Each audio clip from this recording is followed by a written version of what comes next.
नमस्कार मित्रांनो, महाराष्ट्राच्या राजकारणातून मराठा आरक्षणावरती सर्वात मोठी बातमी समोर येत आहे. मनोज जरांगे तब्बल 900 एकरमध्ये जंगी सभा घेणार, कोट्यावधी मराठे पुन्हा एकवटणार.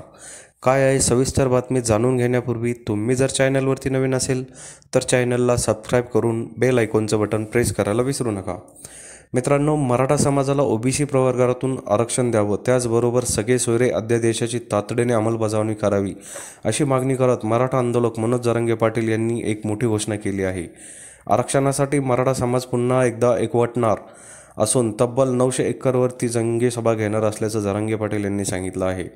लोकसभा निवडणुकीपूर्वी बीड जिल्ह्यात ही विराट सभा होणार असल्याचे संकेत मनोज जरांगे पाटील यांनी दिले आहेत. मनोज जरांगे यांच्या या घोषणेनंतर मराठा समाजाने सभेसाठी जागेची पाहणी सुरू केली आहे. काहींनी तर सभेची तयारी देखील सुरू केली आहे. राज्य सरकारने मराठा समाजाला स्वतंत्र आरक्षण देण्याचा निर्णय घेतल्यानंतरही राज्यात मराठा आरक्षणाचा मुद्दा आणखीन तापला आहे.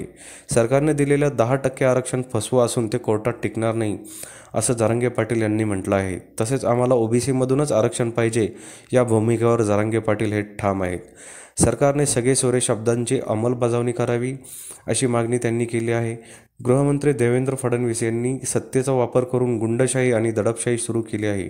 त्यामुळे कोट्यावधी मराठा समाज पुन्हा एकदा एकवटणार असल्याचं जरांगे पाटील यांनी म्हटलं आहे. ऐन लोकसभा निवडणूक तोंडावर असताना जालना मराठा समाज पुन्हा आक्रमक झाला आहे. राजकीय नेत्यांना गावात येण्यास बंदी घालण्यात आली आहे. जालना जिल्ह्यातील एका गावात केंद्रीय मंत्री रावसाहेब दानवे आणि आमदार नारायण कुचे आले असता त्यांना मराठा तरुणांनी थेट गाडीतूनच माघारी पाठवलं आहे. मित्रांनो, आपल्याला काय वाटते? मागील काही दिवसापासून मराठा आरक्षणाचा हा जी काही प्रकरण महाराष्ट्रामध्ये सुरू आहे याबद्दल आपली प्रतिक्रिया आम्हाला कमेंट बॉक्सच्या माध्यमातून नक्कीच कळवा. आणि चॅनलला आणखीनही सबस्क्राईब केलं नसेल तर चॅनलला सबस्क्राईब करून बेल आयकॉनचं बटन प्रेस करायला विसरू नका. भेटू लवकरच एका स्पेशल रिपोर्टसह. तोपर्यंत धन्यवाद. जय महाराष्ट्र.